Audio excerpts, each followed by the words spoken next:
그 믿음으로 나오지 않고 내가 목사니까, 내가 선생이니까, 내가 뭐 교회에서 뭐를 해야 되는 사람이니까, 더 나가서 내 남자친구가 교회 나오니까, 또 엄마가 나가라고 윽박 지르니까 아빠가 안 나가면은 휴대폰 안 사준다고 그랬으니까, 이런 것 때문에 들어오는 거는 사실상 무효예요. 하나님 앞에는 올바른 시작이 아닙니다. 아무런 의미가 없는 무효예요. 무효. 성경은 바울은 뭐라고 말하냐면 믿음으로 나오라고 그랬다. 누구한테? 아브라함한테 믿음으로 나오라고 그랬다. 두 번째는 이 믿음으로 나오는 것이 바로 우리가 구원받을 수 있는 유일한 길이라고 말씀하셨다. 그러면서 이제 10절부터 16절까지는 우리가 쭉 읽으면서, 왜 그러냐면 율법으로 나왔다면 율법의 모든 것을 지켜야 합법적으로 하나님이 원하시는 단계에 이르는 거고 합격점인데, 하나라도 못 지키면 그거는 벌받게 돼 있고 처벌받는다. 이걸 얘기하면서 율법으로는 안 된다. 그럼 다시 우리 시대로 돌아와 볼게요. 제가 그랬어요. 제가 다른 사람 말할 것 없어요. 제가 어려서부터 교회를 안 나오면 마저 죽는 상황이 됐었습니다. 제가 교회를 한번 어려서 오전 오후 가는데 한 번 빠지는 건 여기 오셨던 이렇게 백발이 하는 아버지가 인정을 해주시는데, 두 번 다 빠져가지고 어느 날요 100대를 맞았어요, 종아리를.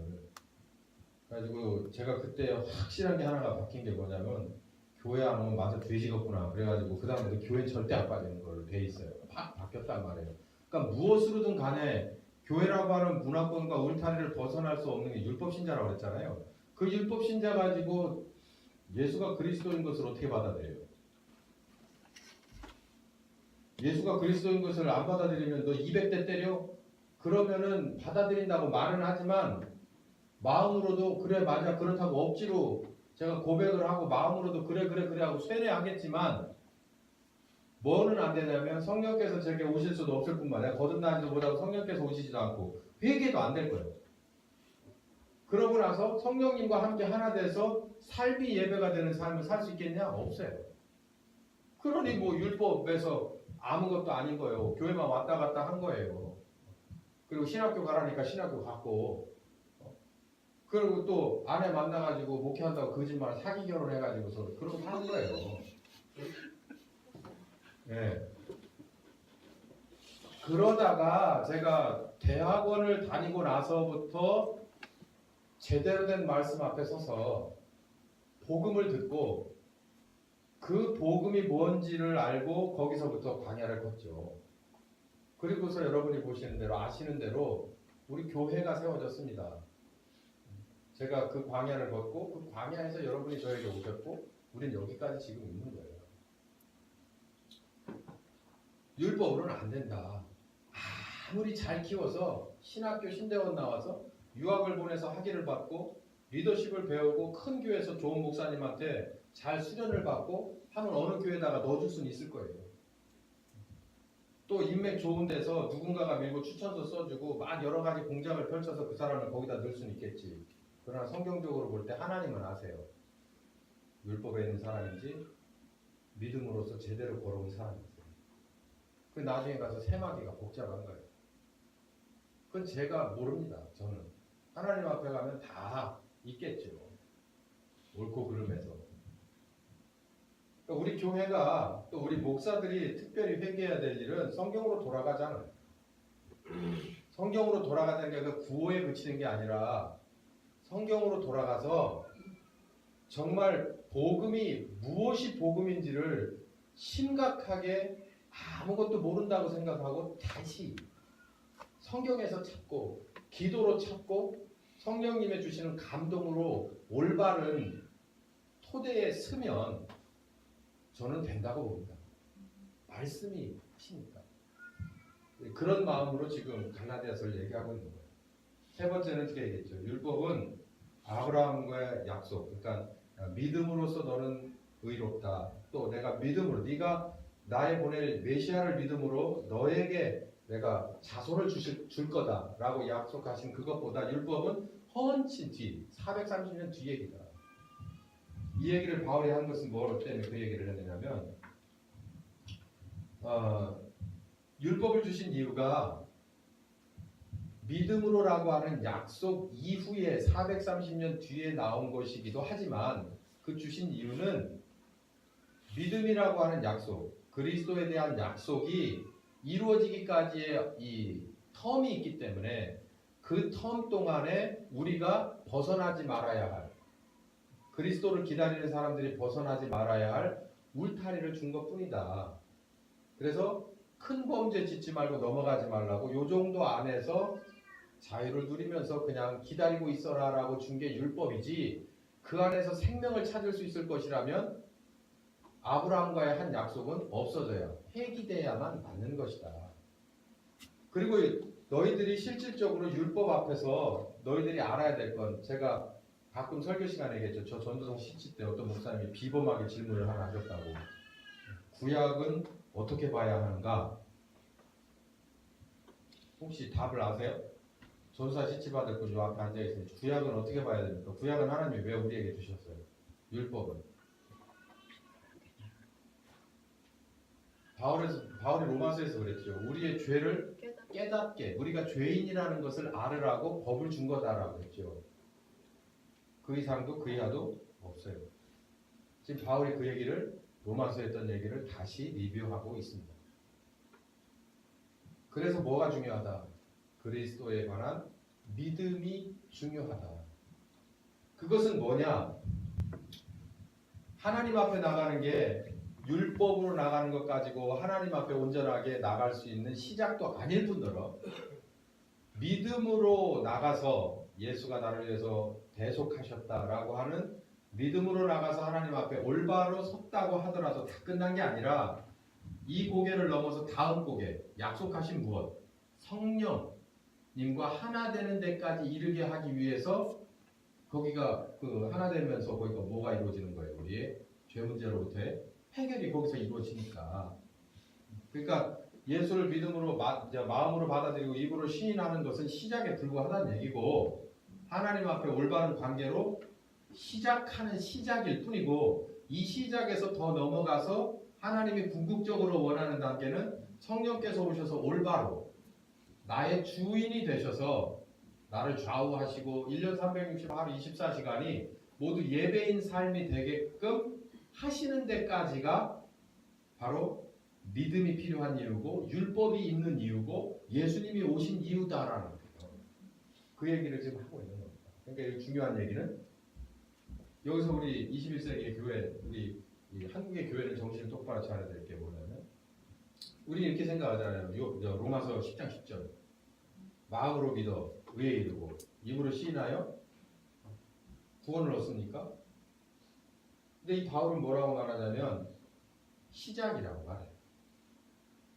약속하신 성령님이라고 하는 데까지 가야만 되는 건데, 우리는 그 약속한 성령을 어떻게 생각하고 있느냐면 한쪽으로 치우쳐서 은사, 내 필요한 삶에 있어서의 질병이나 삶의 문제, 각양각색의 문제들을 해결해 주시는 초자연적인 하나님으로부터의 힘, 그건 한 일부분일 뿐이고 바울은 그 많은 복음을 전하며 많은 기적을 베풀었지만 바울의 중심에 있어서의 성령론은 그게 아니었던 거예요. 우리가 죄로부터의 구원이 성령께서 내게 오셔서 나를 주관함으로, 하나됨으로 이루어진다는 것을 말하고 싶은 거예요.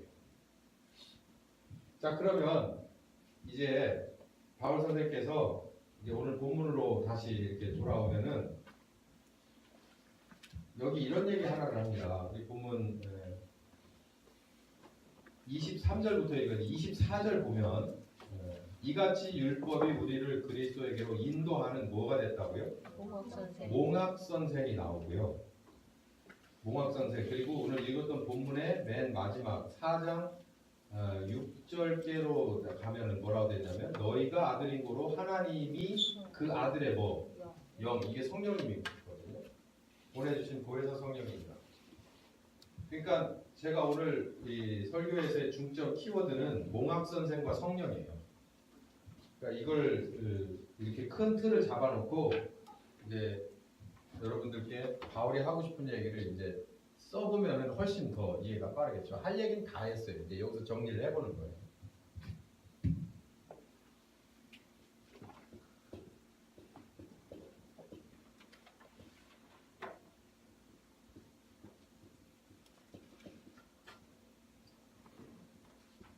보혜사는 나와 늘 함께 하시는 성령, 함께 하시는 선생님을 말하는 거죠. 이 두 선생님이 왜 필요하냐면, 이 두 선생님이 어디에 왜 필요하냐면, 궁극적으로 우리를 구원에 이르게 하기 위해서 필요한 거예요. 이 두 선생님이 필요하다는 거예요. 그러니까 이 몽학 선생은 여러분이 짐작하시다시피 율법적입니다. 율법적. 적이라는 얘기를 이름을 넣은 거를 잘 기억하고요. 이거는 은혜 혹은 믿음. 적이라고 넣는 게 맞겠죠. 율법적 선생님을 총칭해서 이른바 몽학 선생이라고 하는 얘기를 해요. 몽학이라는 단어의 뜻이 뭡니까? 꿈꾸게 한다는 거예요. 꿈을 꾸게 한다. 이게 자기가 예를 들어서 제가 미국 가이드라고 쳐봐요. 미국에서 한 50년 살았어요.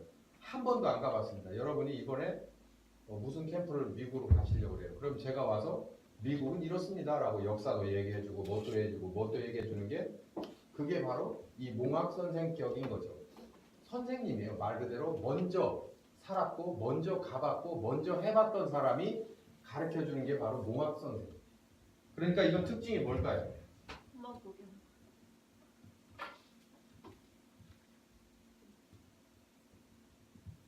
사람 중심이죠. 그 테두리가 뭐예요? 사람 중심이란 말이에요. 반대로 여기 반대로 보시면 돼요. 여기 뭐 중심이 사람 중심이 아니라 뭐예요? 영적인 범주가 달라요. 이건 몽학 선생은 범주가 사람이 어디를 향해서 바라보게 해주는 거예요? 구원을 향해서 바라보게 하는 거예요. 너는 죄인이야 라고 가르쳐주고 그렇게 하는 겁니다. 그러니까 여기 불신자가 있죠. 여기 불신자 무법자라고 얘기하는데 무법자가 우리가 생각하는 황야의 무법자 뭐 이런 거보다 말이야 맞지만 율법 없는 사람이 무법이에요. 자기가 하나님 앞에 죄인인지도 모르는 사람이 그게 무법자란 말이에요. 법 없는 사람은 자기가 죄인인지 모르잖아요. 저 꼬맹이 저기 있는 애들은 자기가 이런 데 와서 오줌 싸고 이런 데 가서 똥 싸는 것에 대해서 전혀 개념이 없잖아요. 왜? 그 룰을 모르니까. 근데 알면은 그렇게 안 하죠. 그것처럼 이게 뭐가 뭔지, 이게 먹는 건지 먹지 말아야 될 건지 전혀 규율이 없는 게 무법자예요. 이게. 그래서 이 사람을 데려다가 이게 불신자, 무법자를 데려다가 구원이라고 하는 데까지의 긴 여정을 펼쳐가는데 처음에 어디에게 맡겨지냐면 여기 보면 여기 오늘 본문을 찾아서 봅시다. 3장 23절 믿음이 오기 전에 우리가 어디에 매인가 된다? 율법에 매인가 된다. 믿음이란 얘기가 여기 나오는데요. 요 믿음이란 얘기가 나오니까 여기다가 중요한 얘기니까 여기다 킵을 해놓고 이게 어디로 들어가나 한번 봅시다. 이게 왜 중요한지 보자고요. 처음에 교회라고 하는데 신앙인으로 들어오게 되면 여러 가지 납치법이 있죠. 부모가 데려오기도 해요. 남친이 데려오기도 합니다. 또 여러 가지 거래, 직업적으로 오실 수도 있어요. 이 중에 우리 교회가 크면 영업사원들 많이 들어오잖아요. 여러 가지 의도를 가지고 올 수 있단 말이에요. 그래서 어디 앞에 오는 거예요? 하나님 앞에? 아니요. 오늘 바울이 말하는 데는 어디 앞에 왔다 그러는 거예요? 율법 앞에 그리고 누구 앞에? 몽학 선생님 앞에 왔다는 거예요. 그러니까 우리가 교회를 들어와요. 그렇게 들어온다. 처음에 들어오면 믿음이 오기 전까지 이 믿음이 오기 전까지는 다 그렇다는 거예요. 다 그래. 누구도 예외 없이 믿음이 오기, 이 믿음을 설명할 거예요. 믿음이 오기 전에는 다 몽학 선생님 앞에서 뭘 배워요? 율법이라고 하는 범주에서 몽학 선생한테 배운다는 거예요. 그러면 이제 제가 믿음을 설명하면 이제 예외가 되겠지만 지금 여러분들은 이 교회 안에 들어와서 누구를 중심으로 신앙생활을 하세요? 저는 설교 때마다 줄기차게 십자가를 전하고 예수를 전하고 그의 이름으로 오신 성령을 전하지만 여러분들의 삶 속에서 성령께서 여러분의 진정한 리더가 되지 않았다면 여러분의 리더는 접니다. 저한테 잘하셔야 돼요. 제가 몽학 선생님한테 잘못하면은 생집 이상하게 써줄 수도 있어요. 하나님 앞에 쓸 때 이 사람 필요할 때만 오고 기분 내키면 참 잘하. 이게 제가 몽학 선생이에요. 제가. 그래서 저 나름대로 이제 뭘 생각하느냐면 뭐 오기 전까지 믿음이 그 사람에게 오기 전까지 이제 믿음을 설명할 겁니다. 오기 전까지 이제 그 사람을 내가 어디까지 이르게 하기 위해서 믿음에 오실 때 만날 수 있는 데까지 오게 하기 위해서 저 나름대로 인간적으로 율법의 범주 안에서 그 사람을 잘 기릅니다. 목양을 하는 거예요. 그러면 뭘로 목양을 할까요? 저는 이런 거 잘 안 하지만 뭘 할까요? 교육, 훈련. 제가 여기 적어놨는데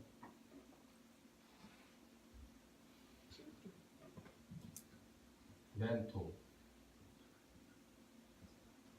등. 첫 번째는 인간적인 멘토예요. 우리 이게 실명을 거론하면 좀 그러니까 저주에 계신 분은 여기 앞에 계신 집사님이 멘토입니다. 약이에요, 약. 그래서 집사님이 가자 그러면 가고, 네 그러고 가고, 오자 그러면 오고, 여기서 먹자 그러면 먹습니다. 멘토예요, 멘토. 신앙생활에 멘토 되게 중요하죠. 교회 안에서도 멘토가 있는 건 정말 행복한 일이고 신앙생활이 빨리 진보될 수 있는 어쩌면 가장 큰 이유입니다. 좋은 멘토를 구하는 게 좋죠. 두 번째는 교육이에요. 그러니까 성경 이론 공부 또 뭐 여러 가지 교육이 있죠. 또 훈련은 체험시키는 겁니다. 요즘은 저런 것도 있다래요. 관 속에 들어가서 죽음을 체험하는. 죽음을 어떻게 체험하나 했더니 관에 들어가는 거래. 제가 속으로 웃었습니다. 그래가지고 죽음이 체험되나? 죽음은 체험할 수 없어요. 근데 어쨌든 그런 걸 해서라도 뭐니까 사람 중심 율법의 범주에서 몽학 선생이 하는 일이니까 그 정도 커리큘럼밖에 만들어낼 수가 없는 거예요. 그 안에서 뭐가 오시기 전까지 제가 붙들고 있는 거예요. 벗어나지 말라고. 교회를 벗어나지 말라고. 누가 오실 테니까. 믿음이 여러분에게 오실 때까지. 그럼 이제 이 믿음이라는 게 이제 여기 들어가야 되는. 이러다가 보면 언젠가 그 누구에게 이즈음에 와가지고 누가 오시냐면 믿음이 오신다는 얘기예요. 믿음이 이제 소위 말해서 우리 그러잖아요. 그러다 믿음 생기면 다 잘하게 돼 있어. 이렇게 서로 위로를 하거든요. 근데 이 소위 말해서 이 믿음은 무엇으로 오는 거냐면 하나님의 전적인 뭘로 온다는 거예요. 은혜로 온다는 거예요. 이게 은혜가 뭘까? 은혜는요 일방적인 거예요. 은혜는 쌍방이 합의하고 은혜를 주는 건 거래지 은혜가 아닙니다. 하나님의 은혜라는 건 하나님이 내가 싫다고 해도 달라고 안 하고 더 나아가서 싫다고 해도 하나님이 나에게 뭐를 주는 거예요. 기회를 주고 또 사랑해주고 한 번 더 바라봐주고 용서해주고 이게 은혜라는 거예요. 총칭으로 은혜입니다. 하나님의 일방적인 은혜예요. 그러니까 여기 몽학 선생이 어느 목사가 어느 멘토가 계속해서 교회 나와야 할 이유를 가르쳐주고 헌금 생활해라 뭐 해라 공과 1, 2, 3번 다 해라 선생님 해봐라 뭐 해봐라 뭐 더 나가서 너 신학교 가봐라 이렇게까지도 시켜서 막 하다가 그러면서도 아쉬움이 남아요. 제가 이게 무슨 얘기인지 압니다. 그러면서도 제가 아쉬움이 남는 게 더 이상 진보시켜줄 수 없는 게 제가 자괴감이 드는 거예요. 여러분 제가 그랬잖아요. 여러분 성령께서 주인이 아니면 제가 여러분을 인도하는 목자가 맞아요. 근데 제가 한계를 느끼는 게 뭐냐면 제가 여기서 신학교도 수없이 보내보고 많이 보냈어요. 우리 청년이 몇인데 대부분 신학생이니까 신대원도 보내보고 미국 유학도 보내봤어. 근데도 이 사람들이 더 이상 변화가 없는 거야. 내가 원하는 만큼의 변화가. 실망도 하고 좌절도 하고 포기도 하고 성질도 나고 하다가 은혜를 주시는데 뭘 알게 하시냐면 내가 너를 가르쳤듯이 내가 또 저 사람들을 가르쳐야 한다는 거예요. 그래서 제가 포기해버렸어요. 성령께서 오셔서 가르치게 은혜 주셔야만 되는구나. 여기 율법 선생으로서 몽학 선생으로서 멘토로서 해줄 수 있는 건 보여줄 수 있는 건 가르쳐줄 수 있는 건 여기까지구나. 이제 하나님 앞에 제가 내드린다고 했어요. 하나님 버리시든지 취하시든지 업그레이드 시키든지 아니면 도태시켜버리든지 이제 하나님이 하셔야지 저는 할 수 있는 일이 이 울타리를 치는 일에 더 이상 없습니다. 이거 진짜 제 고백이에요. 이 믿음이 은혜로 어느 사람에게 옵니다. 어느 사람에게 와서 뭐가 믿어지냐면 아까 얘기했죠. 뭐가 믿어지냐면 예수가 무엇인 것이 나의 그리스도인 것이 믿어져요. 그럼 여기서 반응이 일어납니다. 두 가지 반응이 일어나거든요. 회개 그리고 복음을 믿음. 예수님의 십자가를 나의 대속을 위한 십자가로 믿어지는데 이거는 제가 가르치고 세뇌시켰던 교육시켰던 체험시켰던 것과는 달라요. 뭐가 다를까요? 예수가 나의 그리스도인 것을 내가 죄인인 것을 그리고 예수가 나의 그리스도인 것을 은혜가 와서 믿어지면 이건요 부인할 수 없습니다. 부인할 수 이럴 수는 있어요. 내 목숨을 구걸하기 위해서 누가 죽여 그러면은 누구죠? 어느 영화에서 그 누구처럼 이치시로처럼 배반할 수는 있지만 바로 돌아서서 뭐 하냐면 잘못했다고 숙일 수밖에 없어요. 베드로가 그랬잖아요. 죽음이 두려워서 잠시 떠날 수는 있지만 그 사실이 내게 아닌 걸로 되는 건 아니에요. 예수가 그리스도고 내가 죄인이라는 것은 영원한 사실로 제게 확 문신되듯이 박혀버리는 거예요. 이게 바로 믿음이 온다 이렇게 바울은 설명해요. 믿음이 온다. 아까 말씀드렸죠. 율법과 믿음이 어떻게 차이가 있는지. 여러분 지금 율법 단계에 있는 경우가 제가 볼 때 한 90% 넘어요. 우리 교회도. 그러니까 교회가 변화가 없고 그러니까 신자가 변화가 없는 거예요. 그럼 전부 하나님 탓이냐? 은혜 안 주신 하나님 탓이냐? 그렇진 않을 거요. 더 들어보십시오. 이 믿음이 오셔서 이 사람이 예수가 그리스도인 것을 회개하고 복음을 믿는 것이 믿음이 오셔서 이루어지고 난 다음에는 오늘 본문 한번 보십시오. 믿음이 온 다음에 이렇게 써 있거든요. 오기 전과 다음에. 자, 23절부터 시작. 믿음이 오기 전에 우리가 율법 안에 매인바 되고 매였다는 거, 묶였다는 거예요. 율법이 나를 묶어버렸다는 거예요. 그러니까는 스스로가 풀 수 없는 것을 누가 와야만 풀어지냐면 계시될 믿음의 때까지 묶이고 갇혀 있게 된다. 이같이 율법이 우리를 그리스도에게로 인도하는 몽학선 성격이 되어서 우리로 하여금 믿음으로 말미암아 뭐할 때까지 의롭다. 하나님이 받으실 만한 새로운 관계로 거듭난 사람으로 새로운 관계로 아들과 아버지의 관계로 유업을 이을 자와 유업을 주실 자와의 관계로 새롭게 펼쳐질 때까지 그 몽학선생 아래서 갇혀있고 묶여있게 된다는 거예요. 그러니까 제가 불갑을 여러 어려움 가운데서 실패와 좌절과 낭만 가운데서도 제가 여러분의 목사인 직을 버리지 않는 것은 제가 해야 될 일이 언제까지 기다려주는 거냐면 여러분께 믿음이 올 때까지 기다려주는 거예요. 근데 제가 심각한 게 오늘 말씀이 여기서부터입니다. 두 번째입니다. 25절 보세요. 시작. 믿음이 온 후로는 이게 문제예요. 믿음이 온 후로는 우린 더 이상 몽학선 생활에 있으면 안 된다라는 얘기예요. 제가 오늘 오전에 그런 말씀 드렸죠. 슬그머니 들어와서 다른 복음을 전한 사람들의 목적이 뭐다. 2장 4절인가 그렇게 나오잖아요. 4절인가 6절에 거기에 뭐라고 하냐면 우리들의 가진 자유를 뭐 하려고 한다. 강탈해버리고 우리들을 원래 원위치인 어디로? 종으로 끌어잡아 내리려고 하는 수를 쓰는 거다라는 얘기예요. 여기 뭐라고 여기에 있는 말로 그걸 표현한다. 우리가 몽학선 생활에 있으면 종인 거예요. 여러분 이런 거 있으세요? 저한테 주일날 와가지고 오셔가지고 밝은 얼굴로 자신 있게 저를 보실 수 있는 분 많습니까? 저기 하면 자꾸 피하시는 집사님 있어요. 이쪽에. 네. 자꾸 자꾸 피하고 슬그머니 이렇게 하고 뒤로 이렇게 빠져서 가고 물만 살짝 갖다 놓고 가시고 하는 분이 있어요. 사실은 저에게 그럴 게 아니고 누구와의 관계에서 하나님의 관계에서 그렇게 담대하면 안 되죠. 목사님한테는 왠지 얼굴을 좀 그런데 하나님한테는 담대하면 안 되죠. 오히려 반대가 돼야죠. 목사님 저 이렇게 문제가 돼서 하나님 앞에 면목이 없습니다 라고 얘기를 해야죠. 그게 정상이다. 근데 제가 왜 이런 얘기를 그냥 여러분 한 번쯤 자각할 수 있을 만한 이런 얘기를 왜 하느냐면 자유자는 그런 거라는 거예요. 자유자는 하나님 앞에서 늘 열려 있어야만 돼요. 어디에 구속받으면 안 돼요. 그래서 언제나 뭐 할 수 있어야 돼요? 전화할 수 있어야 돼요. 하나님 누굴 통하지 않고 예배라는 형식을 통하지 않고 목사님이라고 하는 중재자를 통하지 않고 어느 것에도 구애받지 않고 하나님과 나는 항상 뭐 해야 되는 거예요?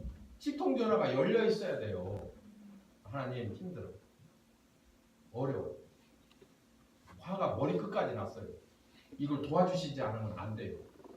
이게 늘 열려 있어야 돼요. 이게 소위 말해서 자유입니다.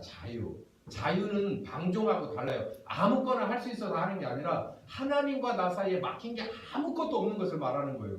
그러니까 아쉬운 거 있으면 늘 얘기해요. 하나님 저 기뻐요. 너무 기뻐요. 이거 주셔 은혜 주셔. 이렇게 좋은 고기압도 있어요. 그런데 어느 날인가는 삐쳤어요. 아이 나 진짜 짜증나. 하나님과 나는 좋을 때도 열려 있고 안 좋을 때도 늘 열려 있어야 되는데 눈에 보이는 목사님한테는 제가 요즘 기도도 빠지고 뭣도 잘 못하고 하니까 그냥 슬금슬금 하는데 하나님한테 담대한 건 그 종이에요. 종. 주객이 전도가 되는 거예요. 저는 하나님도 아니고 아무것도 아니에요. 저의 말은 들어도 좋고 안 들어도 좋습니다. 들으면 이익 보고 안 들으면 손해는 봐요. 네, 여러분이 경험하셨듯이. 근데 안 듣는다고 죄는 아니고 지옥 가는 거 아닙니다. 근데 그걸 하실 수 있는 하나님과의 관계는 뭐가 꽉 막혀 있어서 하나님과 나 사이는 전혀 오히려 사람 대 사람만 이렇게 치대하면 안 되죠. 뭐에 묶여있기 때문에 몽학선생 아래 뭐 했음에도 은혜로 믿음이 왔는데도 불구하고 내가 거듭났는데도 불구하고 이 몽학선생 아래 눈치 보면서 있으면 안 돼요. 여러분 저 눈치 보라고 안 하잖아요. 성령님 얘기 계속 하잖아요. 요즘 들어서 설교가 맨날 성령님 얘기잖아. 준비하십시오. 성령님 준비하십시오. 성령님과 함께 준비하십시오. 계속 그 얘기만 하잖아요. 저 몽학선생 앞에 제 아래서 그냥 딱 조직적으로 짜서 제가 움직이는 대로 좌하시고 우하시고 집사님은 앞서가시고 뒤에서 도우시고 옆에서 치고 나가시고 이렇게 한 적이 있어요. 제가 오로지 성령님 쫓아가시면 저보다도 훨씬 더 잘 가르쳐 주시고 이해가 가게 하시고 함께 하시고 능력이 더 많은 분이 그분이라고 가르쳐 드리잖아요. 근데도 불구하고 자꾸 어디로 돌아오려고 한다는 거예요. 율법으로 돌아오려고 하는 거예요. 근데 정말 기가 막힌 게 저는 성령님한테 여러분을 자꾸 중매를 시켜드리려고 하는데 그럼에도 불구하고 안 하잖아. 근데 제가 가만히 보면요. 틀에 꽉 잡아서 목사님이 아주 촘촘하게 조직하고 아주 필요한 자기 사람들을 다 사역자를 다 넣어가지고 그 큰 교회를 운영을 하는데 전혀 일사불란하게 운영하는 분들 잘하는 것 같은데 여러분 그런 데가 신앙생활 하실래요? 그럼 편하긴 하겠지. 하라는 대로 움직이면 되니까. 근데 성경은 그렇게 하려고 하지 말라는 거예요. 그게 다른 복음이라는 거예요. 누구한테다가 내줘야 된다는 거예요. 가르치는 목사는 자꾸 누구에게? 성령님께 보내주려고 해야 돼요. 자꾸 떨어뜨려 보내려고 해야 돼요. 성령님 이 사람 이만큼 이렇게 됐으니까 믿음이 왔으니까 자꾸 이제는 두 분이서 알아서 하십시오. 두 분이서 알아서 하십시오라고 얘기하는 거예요. 제가 목회자라서 누가 아프다 그러면 기도를 해드립니다. 그런데 기도를 해드리는데 늘 제 마음속에 그게 있어요. 아니 이게 당사자들끼리 열려 있으니까 그 안타까움을 전하고 그 외로움을 전하고 그 고통을 전해서 이걸 넘어갈 수 있는데 필요하다니 제가 손을 얹어서는 주지만 그러나 저는 늘 그 의구심이 있어요. 이거 언제까지 해? 그건 안 돼요. 하나님과 나 사이에서 내게 준 자녀, 내게 주신 부모, 내게 준 여러 지체들, 내게 맡겨준 사람들에 대해서 사랑하는 마음을 가지고 기도하고 특별히 얹어라 했을 때 얹고 같이 기도해서 하나님의 기적을 같이 보고 영광 돌리는 것. 그 정도 수준까지 여러분 다 가셔야 돼요. 어디 초대교회에서 사도만 돌아다니면서 아픈 거 저기 하고 그랬어요? 안 그랬어요. 집사님들이 더 잘했어요. 어디 가서 방언 연습하고 어디 학교 가서 무슨 코스 졸업해가지고 은사 오는 거 절대 아닙니다. 성령님과의 사이에서 하나 되면 이 몽학 선생 밑에서 배우려고 하지 말고 이 성령님 가르쳐 주시는 그 선생님이신 한 이 그리스도의 영 그분과 동행하면은 되는 거예요. 범주가 없어요. 이 인간적인 범주를 넘어서서 성령께서 가르쳐 주시는 범주는 차원이 다른 거예요. 차원이. 제가 어렵사리 성경 공부한 클래스를 오픈했어요. 오픈한 지 지금 두 번째로 이번 주가 세 번째인데 그분은 저 세종에서 오십니다. 근데 그분이 제가 성경 공부 두 번 해보니까 예전에 시도했다가 결국 못하고 지금 다시 시도를 해서 지금 이제 성경 공부 열심히 하고 있는데 특징이 뭔지 아세요? 성령께 그러니까 몽학 선생이 그러니까 제가 똑같은 제가 가르쳐도 몽학 선생이 여러분을 성경 공부시킬 때와 제가 그분을 성경 공부시킬 때는 달라요. 제가 그걸 알겠더라고요. 이제 구분이 확실하게 나와요. 그러니까 여러분에게 성경 공부 클래스 여러 했잖아요. 한번 들어가면 2시간씩 이상도 막 하고 예전에 우리 처음에 개척 시작했을 때 여기 있는 분들 막 아주 그냥 거의 다 외울 정도로 성경 공부를 다 했잖아요. 몽학 선생. 왜냐하면 가르치는 사람이 영으로 가르치면 배우는 사람이 영으로 들어야 돼요. 그래야지 이게 되는데 가르치는 사람은 성령께서 뭔가 주신 말씀을 가지고 있을 때 저쪽에서는 율법으로 받아들이고 영으로 듣지 않고 그냥 귀로 들어버리면 안 돼. 이런 얘기를 하면 저 사람 뭔 소리 하나? 아니에요. 분명히 있어요. 성경 공부 시키면요. 영으로 듣는 사람이 있고 이 귀로 듣는 사람이 있어요. 뭐가 잘 되고 못 됐다는 거는 말할 필요 없이 영으로 듣는 게 맞아요. 근데 귀로라도 똑바로 들으면 그것도 몽학 선생 아래서 A+급은 돼요. 그러다 나중에 이쪽으로 올라가면 제가 그런 케이스예요. 제가 중학교 3학년 때부터 귀로 듣는 성경 공부를 열심히 했어요. 성경도 열심히 보고. 그러다가 영으로 하는 성경 공부에 들어가니까 이게 다 살아납니다. 여지까지 들었던 말씀들이 다 일어나더라고요. 그건 여기서도 잘해야 되는 게 맞는데 진짜 중요한 건 여기서 끝나면 성경 공부가 아니라 말씀 공부가 아니라 말싸움 공부로 끝나요. 남을 정죄해버리는 거예요. 내가 공부를 이만큼 했는데 이런 걸 이렇게 했는데 당신 이거밖에 안 돼? 이렇게 얘기하는 사람으로 끝날 수밖에 없어요. 그러니까 교회가 문제가 생겨요. 근데 열로 넘어가다 보면 성령님께서 아는 말씀을 가지고 누구부터 잡냐면 나부터 잡아요. 뭔가 이런 거에 대해서 지적을 하고도 그 다음에 그걸 감당하기가 어려운 거예요. 그걸 성령께서 전하는 사람을 먼저 삶아버려요. 그렇기 때문에 함부로 말하기가 어려운 거죠. 그렇게 얘기할 수가 없는 거예요. 범주가 달라요. 교육하는 방법도 다르고 훈련시키는 방법도 달라요. 우리 집사님 훈련 열심히 받고 있잖아요. 말씀을 안 하시고 지금 신학을 공부를 하셔서 이게 정렬을 못 하셔서 안 하셔서 못 하셔서 그렇지 다니시면서 배우고 이렇게 하는 거요. 나중에 가서 이제 웬만큼 되셨을 때 이제는 성령께서 오셔서 잘 정교해가지고 간증하라고 하면은 많은 분들이 듣고 깜짝 놀랄 얘기들이 많이 나올 겁니다. 전 그 과정을 겪었거든요. 삶 속에서 훈련을 시켜요. 여러분을 뭐 비행기표 끊어서 필리핀 가서 비교적 안전한 곳에 가서 요만한 데다 정해주고 가서 비누가게 가서 뭐 선교 훈련하라 이런 거가 아니라 선교는요 말통하는 이 교회 문 밖에가 선교예요. 여러분 생각해 보세요. 영적으로 진짜 힘든 선교는 말통하는 한국이 어려워요. 말 안 통하는 데는 말이 안 통하니까 다 감내할 수 있지만 말이 통하고 감정이 통하는데도 이쪽에서 악감정을 가지고 복음을 들고 나간 나를 잡아 죽이려고 할 때 그걸 견디기가 정말 쉽지 않은 거예요. 삶 속에서 하나님과 마귀가 나를 가운데 두고 도와주고 인도해주고 살리려고 어느 쪽은 가로막으려고 노력하는 그 상황이 전쟁터입니다. 그 상황 속에서 구분을 하는 거예요. 나를 살리시기 위해서 예수를 십자가에 죽이신 하나님이 나를 진짜 사랑하고 이쪽은 나를 사랑하는 것 같지만 결국 나를 죽이려고 하는 세력이구나. 거기서 분간이 딱 되는 거예요. 그러면 여기서 아무리 길라고 얘기해줘 봐야 이 길을 듣고 이 길을 나갔던 게 삶 속에서 성령님과 딱 배우면은요 다음부터는 거기 다시 시작해요. 술 담배 얘기하잖아요. 하나님이 그만하지. 저보고도 그랬어요. 담배도 마찬가지, 술도 마찬가지. 그만하지. 그 다음부터 손에 들면 얘가 받지를 않아요. 근데도 불구하고 먹으면 먹어지고 피우면 피워지겠지. 근데 저는 순종했어요. 그만하지. 그래서 예 그랬습니다. 그랬더니 생각 안 났대요.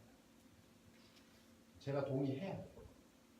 여러분에게도 분명히 언젠가 이제 이런 거 그만하지 라고 할 때가 오실 거예요.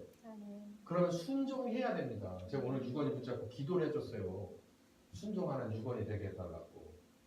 제가 목회를 하면서 자식을 키워보기도 하고 이만큼 나이가 되니까 가장 큰 복은 순종에서부터 와. 율법을 순종하든 성령님을 순종하든 순종을 못하니까 안 돼요. 그러니까 순종하는 것을 어렸을 때부터 가르쳐주는 게 필요합니다. 어른들도 마찬가지로. 저는 안 순종하셔도 됩니다. 누구는 순종하지 않냐면 성령님 말씀 순종하시면 말씀대로 이루어집니다. 할렐루야. 제가 하라는 대로 해서도 이루어지는데요. 그 크기가 달라요. 이분이 하라는 대로 하면요. 끝까지 해결돼 버리는 거예요. 전 지금 몽학 선생과 성령님이라고 하는 그 키워드를 가지고 바울 선생님의 이야기를 쭉 이렇게 써가면서 하고 있습니다. 결과예요. 결과. 이 바울 선생이 왜 몽학 선생이라는 표현을 쓰고 율법적이라는 표현을 쓰고 성령님이라고 또 은혜와 믿음이라고 이렇게 썼냐면은 아까 얘기했잖아요.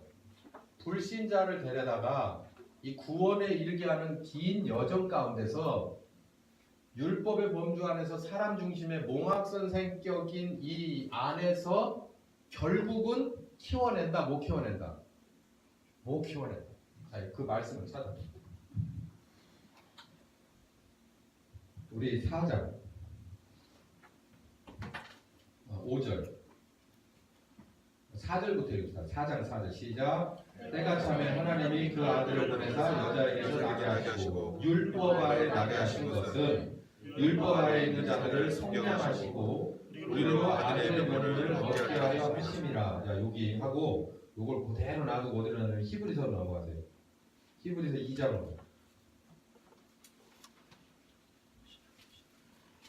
2장 14절 서둘러서 찾으시고 시작. 자녀들은 혈육에 함께 속하였음에 그도 또한 한 모양 혈육에 함께 속하였으면 사망으로 말미암아 사망의 세력을 잡자고 마귀를 없이 하시며 또 죽기를 무서워함으로 일생의 명을 동료로 타는 모든 자들을 구원하시기 위함이다. 이 얘기는 무슨 얘기냐면 결국 뭘 통과하지 못한다. 이 불신자가 이 구원에 이르게 할 때 이 마지막 관문이 뭐라고 말하냐면 뭐라고 말해요? 히브리서 저자는 사망. 이 사망이라고 하는 마지막 장애물을 못 넘어. 아주 쉬운 표현으로 누가 와서 예수가 그리스도냐? 그 말 한마디에도 죽는다. 뭘로는 못 넘어선다는 거예요. 이 몽학 선생 밑에서는 아무리 훈련 받고 제가 잠깐이면 죽는 건 잠깐입니다. 그러나 죽고 나서 영원한 삶을 우리에게 있어요. 그러니까 그러더라도 여러분 배교하시면 안 됩니다. 그 어느 그 침묵이라고 하는 그 영화 여러분 대부분 보셨잖아요. 그 거기에 보면은 대부분 몽학 선생격인 이 상황으로 가르쳐 준 거예요. 그리고 몇몇 사람이 죽음을 넘어가기도 하는데 대부분의 사람들이 뭐예요? 전해준 선교사조차도 뭘 못 넘어가는 거예요. 여길 못 넘어가요. 이 극단적인 이 상황. 이 극단적이 아니라 이런 거 하나 할까요? 당신 예수가 그리스도 당신 그런 식으로 일하면 이 뭐 신자인가 본데 신자니까 이런 식으로 일하면 안 돼. 당신 쫓겨나야 돼.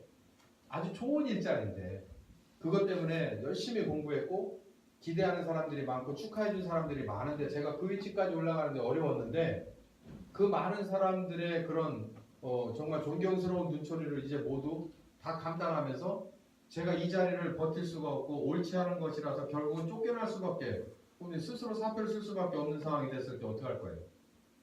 그 옆에서 그러는 거예요. 선배가 야, 술 한잔 하자, 차 한잔 하자. 사는 게 다 그런 거예요. 그러면서 그 영화 침묵에서 나오듯이 그러잖아요.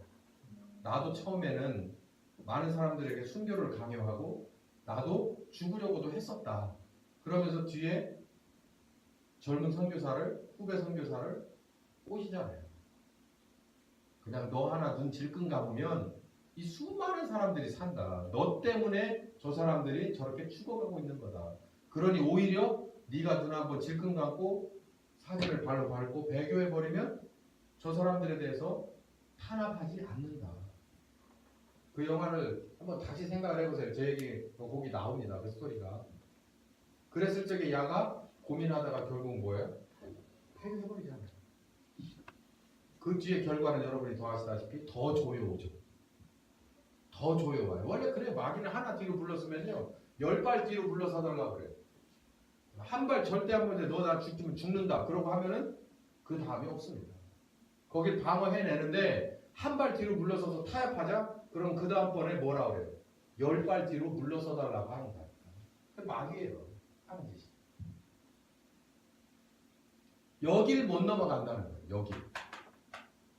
크고 작게 여러분 상상에 맡기겠습니다. 신자로서 하지 말아야 될 마음, 품지 말아야 될 마음, 하지 말아야 될 말과 행동과 생각들, 또 결국 가서 내 목숨까지도 위협하는 상황에 이렇게 해서 신앙생활하던 사람들은 여기를 못 넘어간다는 거예요. 근데 여기를 넘어가야 뭐 한다는 겁니까? 후원이라는 거예요. 경우에 따라서는 우리가 순교로서 목숨으로서 내놓고 가야 하는 사람도 있어요. 교회사 쪽에 그런 사람들이 많고, 그렇지 않은 상황 속에서는 무엇으로 내놓고 간다면 목숨은 자연사 했지만 나의 모든 인격과 나의 모든 삶은 누구에게 있었다는 거예요.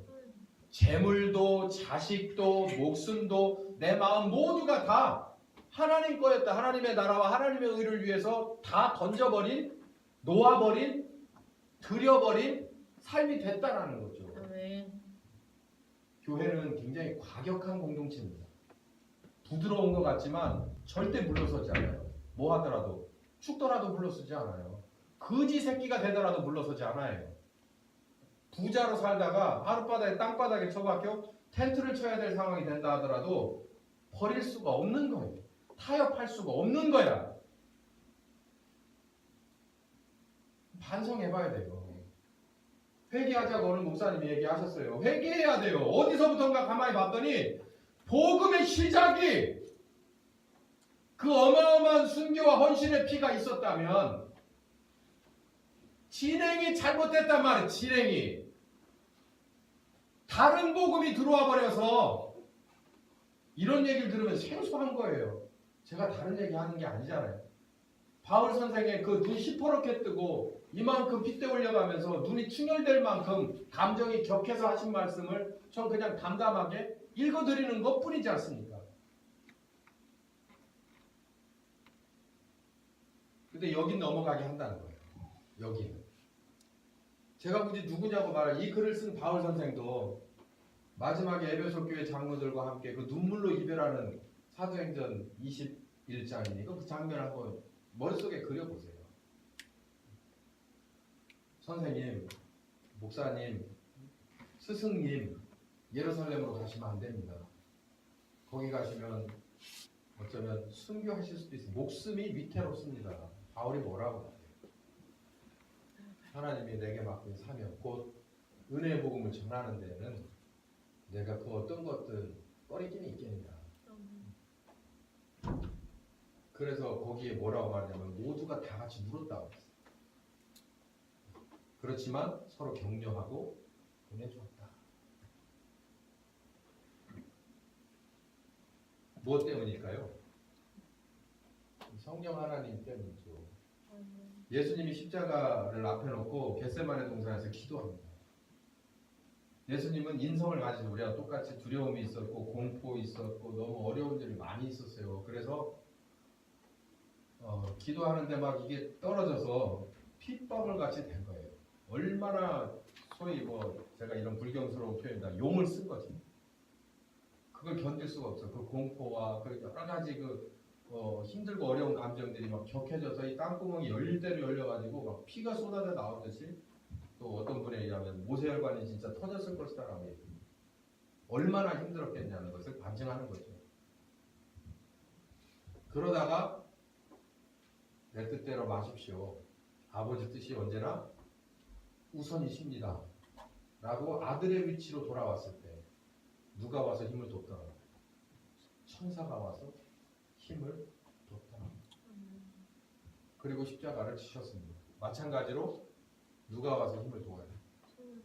성령께서 힘을 도와 하십니다. 할렐루야. 아멘. 성령께서 도와주시는 힘은요. 3시인데 3시 5분에 딱 끝낼게요. 계룡업사 같네.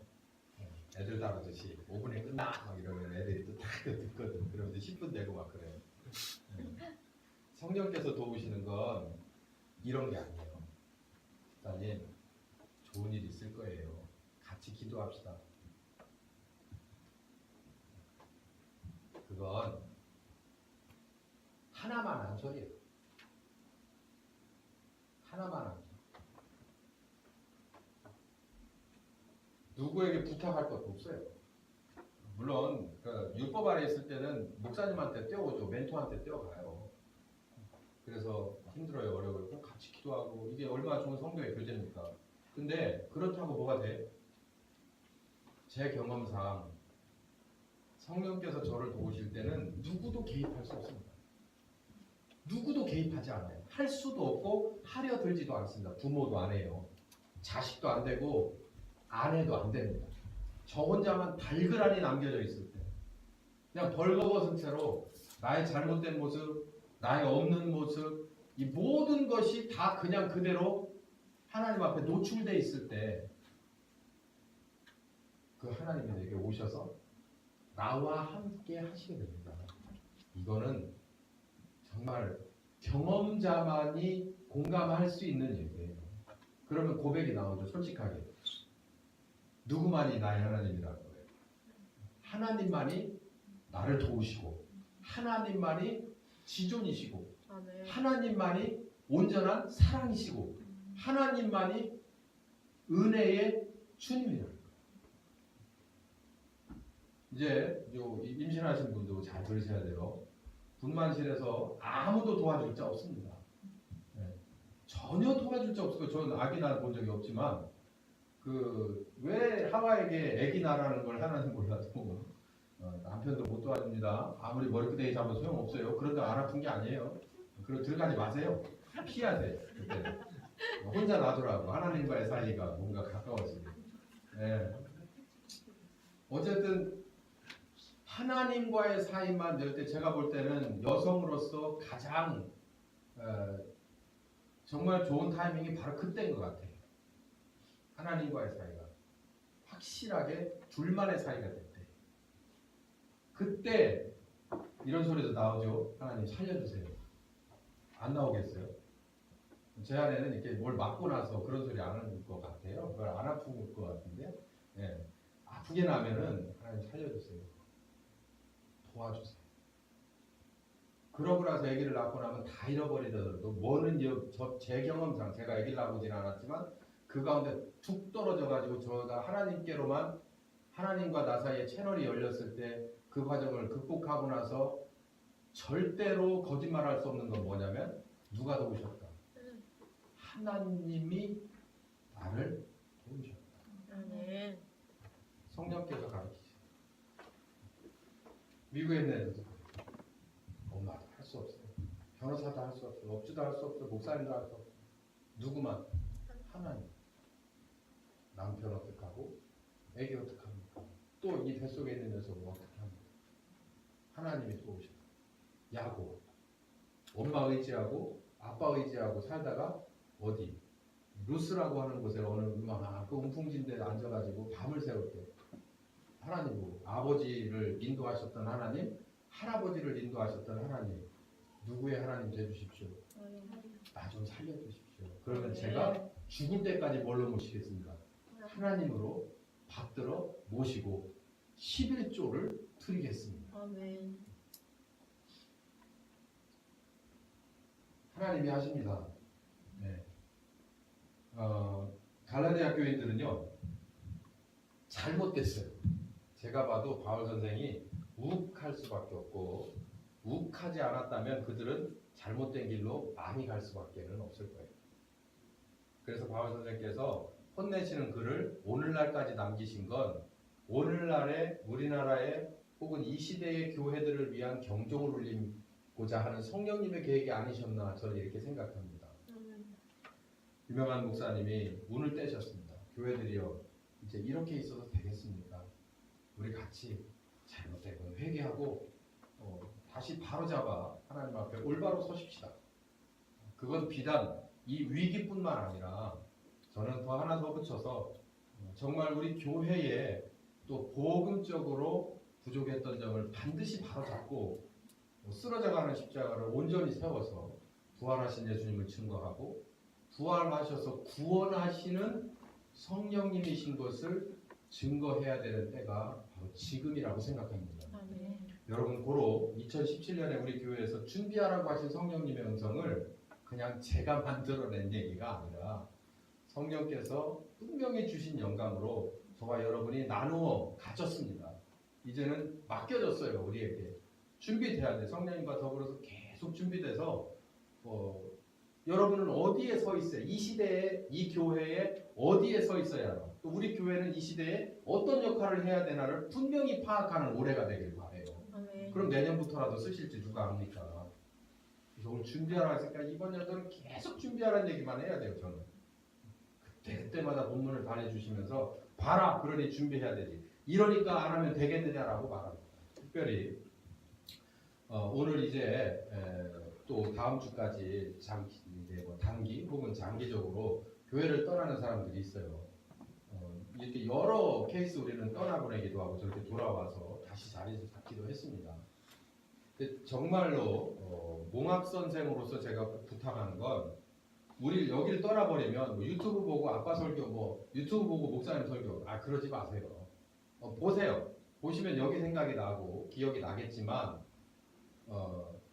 여기 생각보다도 오히려 누구 생각을 하느냐면 우리 목사님을 또 우리 아버지를 정말 어디 이것도 안 되는 상황에서 붙잡으셨던 그 영이신 하나님 스승 되시는 그 보혜사 성령님을 만나려고 해야 됩니다. 아멘. 그래야 낯설고 물서른 곳에서도 잘 사명을 감당하고 모든 일이 성령께서 인도하시고 풀어주시는 것 따라 순적하게 풀릴 거라고 저는 믿어요. 그러니까 순적하게 풀리려고 성령님 의지하라는 게 아니라 성령님하고 의지하는 삶은 여기서나 거기서나 또 어디서나 아니 하나님 나라에 가서도 영원히 우리는 하나님과 하나 된 삶을 살아야 된다는 거예요. 그러니까 지금부터 이제 엄마를 떨어지고 아빠를 떨어지고 교회를 떨어지게 되면 어느 교회를 가서 신앙생활을 하시게 될 겁니다. 그러나 특별히 뭐 하기를 원해야 되냐면 성령 하나님과 하나 되는 그런 삶을 살기 위해서 부단히 노력해야 돼요. 아멘. 들었던 말씀을 또 듣고 기도하고 또 흉내도 내고 또 몸부림치고 그러는 삶이 여러분의 젊은 시절부터 있다면 여러분들의 나이가 저쯤 됐을 때는 여러분의 지경은 또 하나님이 쓰시는 그런 클래스는 아주 정말 남다를 거라고 저는 확신합니다. 젊은 시절에 광야로 돌지 마시고 한 줄로 쭉 서서 단기간으로 가나안 땅으로 다 가는 우리 청년들이 다 되시기를 또 우리 교회가 되길 예수님의 이름으로 축원합니다. 아멘. 감사하신 하나님.